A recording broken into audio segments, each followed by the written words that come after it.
नमो नमो शंकर भोलेनाथ शंकर त्रिलोकीनाथ शंभो हे शिवाय शंकर नमो नमो शंकर भोलेनाथ शंकर रुद्रदेव हे महेश्वरा।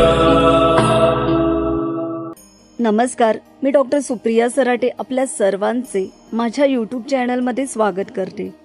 नागपंचमीची कहाणी ऐका नागोबा देवा तुमची कहाणी। आटपाट नगर होतं, तिथे एक ब्राह्मण होता। त्या ब्राह्मणाला 5 सुना होत्या।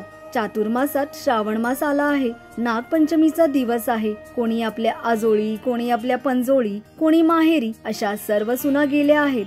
सर्वात धाकटी सून होती, तिच्या माहेरचं कोणीच नव्हतं। तेव्हा ती जरा खिन्न झाली व मनात माझा सर्व संबंधी नागोबा देव आहे असं समजून नागोबा मला माहेरहून न्यावयास येईल असं म्हणू लागली। इतक्यात काय झालं, शेष भगवानास तिची करुणा आली। त्यानं ब्राह्मणाचा वेश घेतला, त्या मुलीला नेण्याकरता आला। ब्राह्मण विचारात पडला, हा इतके दिवस कुठे लपून राहिला व आत्ताच कुठून आला।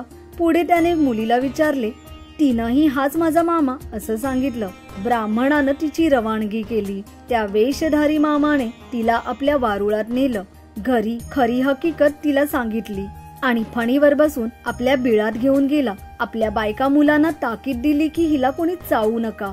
एके दिवशी नागाची नागिन बाळंत होऊ लागली, तेव्हा हिला हातात दिवा धरायला सांगितला। पुढे ती व्याली, तिची पिल्ल वळवळ करू लागली। ही मुलगी भिवून गेली, हातातला दिवा खाली पडला, पोरांची शेपट भाजली। नागिन रागावली, तिनं सर्व हकीकत नवऱ्याला सांगितली। तो म्हणाला, तिला लवकरच सासरी पोचवू। पुढे ती पूर्ववत आनंदानं वागू लागली। एके दिवशी मुलीला अपार संपत्ती दिली। आपण मनुष्य देह धारण करून तिला सासरी पावती केली। नागाची पोरं मोठी झाली, आपल्या आईपाशी चौकशी केली। आमची शेपट कशाने तुटली, तिनं मुलीची गोष्ट सांगितली। त्यास फार राग आला, त्याचा सूड घ्यावा म्हणून ते तिच्या घरी आले।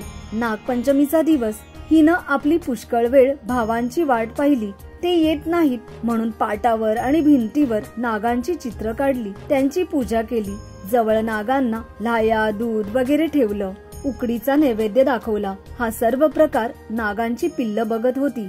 सरते शेवटी तिने देवाची प्रार्थना केली, जय नागोबा देवा, जिथं माझे भाऊ लांडोबा पुंडोबा असतील तिथं खुशाल असोत असं म्हणून नमस्कार केला।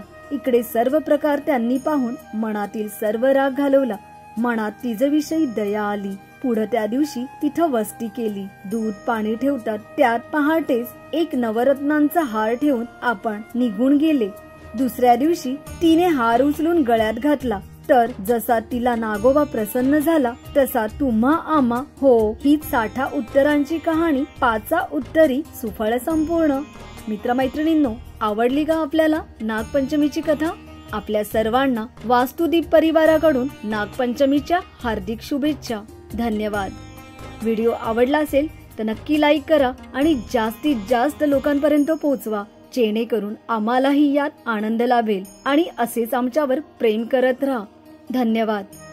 मित्रांनो, आपल्याला आमचा व्हिडिओ आवडला असेल तर नक्की लाईक करा, शेअर करा आणि चॅनलला नवीन असाल तर सबस्क्राईब करायला विसरू नका। धन्यवाद। जय जय हो शंकरा, आदिदेव शंकरा, तेरे जाप के बिना चले ये सांस किस तरह। मेरा कर्म तू ही जाने, क्या बुरा है क्या भला। तेरे रास्ते पे मैं तो आंख मूंद के चला। तेरे नाम की जोत ने सारा लिया तमस मेरा। नमो नमो